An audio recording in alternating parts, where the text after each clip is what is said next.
అందరికీ నమస్కారం.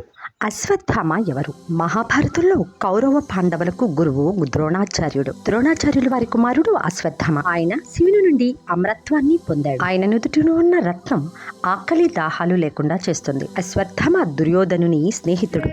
కురుక్షేత్ర యుద్ధంలో అశ్వత్థామ కౌరవ పక్షం వహించి చాలా మందిని చంపగలిగాడు. సాయుధుడైన ద్రోణాచార్యుని ఓడించటం సాధ్యం కాదని తెలిసిన శ్రీకృష్ణుడు తన కొడుకైన అశ్వత్థామ మరణించాడని ధర్మరాజుతో అబద్ధం చెప్పమని ఒప్పిస్తాడు.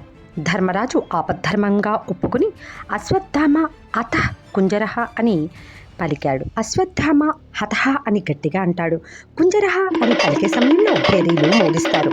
వాస్తవానికి యుద్ధంలో చనిపోయింది అశ్వత్థామ అనే పేరు కలిగిన ఏనుగు.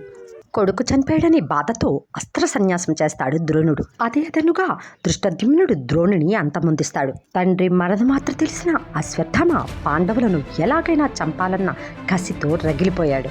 రాత్రి సమయంలో పాండవుల శిబిరంలో చొరపడి దృష్టద్యుమ్నుని, నిద్రలో ఉన్న ద్రౌపది 5 మంది పిల్లల్ని అనగా ఉప పాండవులను చంపుతాడు. ఇక పాండవులు శ్రీకృష్ణుడు అశ్వత్థామను చంపాలని ముఖాముఖికి వచ్చినప్పుడు అశ్వత్థామ అపాండవం అనగా పాండవులందరూ నశించాలని బ్రహ్మాస్త్రాన్ని ఉపయోగించాడు. వెంటనే శ్రీకృష్ణుని ఆదేశంతో అర్జునుడు పాశుపతాస్త్రాన్ని వదిలాడు. కానీ ఈ 2 అస్త్రాల భీకర యుద్ధం వల్ల విశ్వం నాశనమవుతుందని దేవతలు ఆయుధాన్ని వెనక్కి తీసుకోమని అడగగా అర్జునుడు వారి మాటలను మన్నించి వెనక్కి తీసుకుంటాడు. అశ్వత్థామ మాత్రం అస్త్రాన్ని వెనుకకు మళ్లించగా పాండవ వంశనాశనానికి మళ్లిస్తాడు. అది అభిమన్యుని భార్య ఉత్తర గర్భం మీదకు వెళ్ళి శిశువుని ఛిద్రం చేస్తుంది. శ్రీకృష్ణుడు కోపంతో ఆ శిశువుకి ప్రాణం పోసి అశ్వత్థామ నుదుటిన ఉన్న రత్నాన్ని వదులుకునేలా చేస్తాడు.